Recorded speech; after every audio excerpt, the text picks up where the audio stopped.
ए तुलसीराम तेरो यो टिप्सिनको फी भयो कि नै?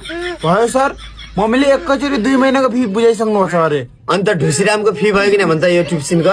छैन सर, मम्मीले त्यो गाउँ बेचेर अनि आएपछि अनि पैसा ल्याएर दिनुहुन्छ सर। ए ठिक छ, केही छैन भइहाल्छ नि त्यो। ल आज म तिमीलाई प्रश्न सोध्छु है त। ल तुलसीराम त भन् त 2 मा 2 जोडे कति हुन्छ? 4 हुन्छ सर। गुड। अब त भन् 5,05,599 मा भाग 5 ले गर।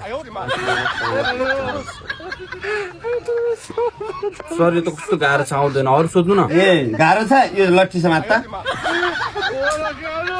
साला एक त फिस नतिर्ने अझ त्यही माथि अझ सजिलो गाह्रो पढ्न पर्छ खै।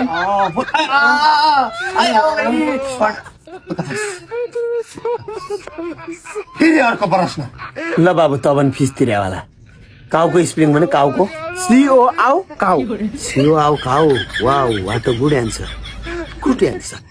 अब तबन साइकोलोजीको स्पेलिङ भन् त। साइकोलोजीको स्पेलिङ साइकोलोजी। साइकोलोजी तर कुन मास्टरले पढा? साला एक त फिस पनि नतिर्ने अझ त्यही माथि साइकोलोजी। मैले त्यस्तो पढाउँछु साइकोलोजी यहाँ साइकोलोजी हुन्छ। ल त भन् तँलाई अर्को प्रश्न। नेपालको सबैभन्दा लामो नदी कुन हो? हाम्रो घरको उतापट्टिको जेठी नाला सर। ल प्रयास राम्रो थियो, ठिक छ।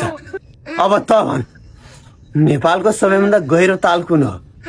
सर हाम्रो गाउँको सुताया ताल सर। हाम्रो गाउँको सुताया